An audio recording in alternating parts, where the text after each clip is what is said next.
खाली नहीं था, क्योंकि मैसेडोनिया के लोगों का कहना था कि वहाँ काले प्रेतों का निवास है। शमशान में हुए कई हादसे काफी डरावने थे, पर ध्रुव आज खुद को रोक नहीं पाया था और दरबार में हुए अपमान को याद कर वो अपनी माँ की कब्र पर जाकर रोने लगा।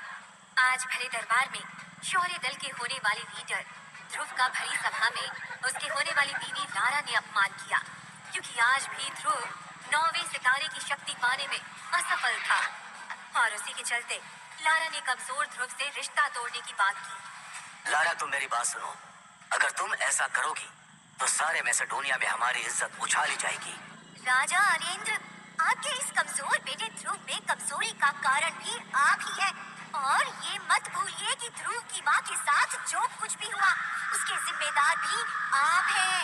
जैसे ही लारा ने ध्रुव की माँ का नाम भरी सभा में उछाला, गुस्से में आए ध्रुव ने अपने हाथों में अग्नि की ज्वाला को प्रकट करके लारा के ऊपर हमला किया।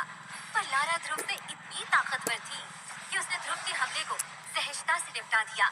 वो देख सारा दरबार फिर से ध्रुव पर हंसने लगा। तो ये लड़का कमजोर ही रहेगा, लगता है इसके साथ भी वही होगा जो इसकी माँ के साथ हुआ था। मैं तुम्हारे साथ सिर्फ एक रात की शादी करूंगा और शादी के दूसरे ही दिन। जबान संभाल कर ध्रुव, जानते नहीं तुम किससे बात कर रहे हो? पता है मुझे, मैं मैसेडोनिया की उस लारा से बात कर रहा हूँ जो अपने शक्तियों के घमंड में पूरी तरह डूब चुकी है, जिसे अपने एकलव्य बनने पर घमंड है। हाँ है मुझे घमंड ध्रुव, आखिर मैंने कम उम्र में तुमसे ज्यादा जो पा लिया है, और तुम आज भी वही बुज़दिल के बुज़दिल। तुम्हारा यही घमंड मैं सारे मैसेडोनिया के सामने तोड़ूंगा लारा।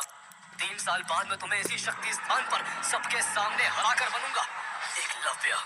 एक रात की शादी, वो भी तुझ जैसे कमजोर लड़के के साथ, ये तुम्हारा सपना सपना ही रहेगा। और एक बात ध्यान से सुन लेना, तुम कमजोर ध्रुव, तुम्हारा आज का मुकाबला इतना आसान नहीं होगा। तुम्हें खुद को साबित करने के लिए मुंह से आग निकालने वाले भयानक नाग से लड़ना होगा। 1000 किलो की आग के गोले को हवा में दूर फेंकना है, फिर 10 सर वाले हाथी को जमीन पे रौंदना है। और तुम्हारी कमजोरी को सारा मैसेडोनिया जानता है, तो जाओ जाकर पहले ये मुकाबला जीत लेना और फिर एक रात की शादी का सपना देखना।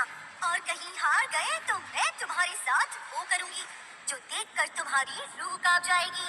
दरबार में हो रहे अपमान से खफा होकर ध्रुव वहाँ से चला गया, पर जाते जाते उसने लारा को 3 साल बाद मुकाबला करने की धमकी दे डाली।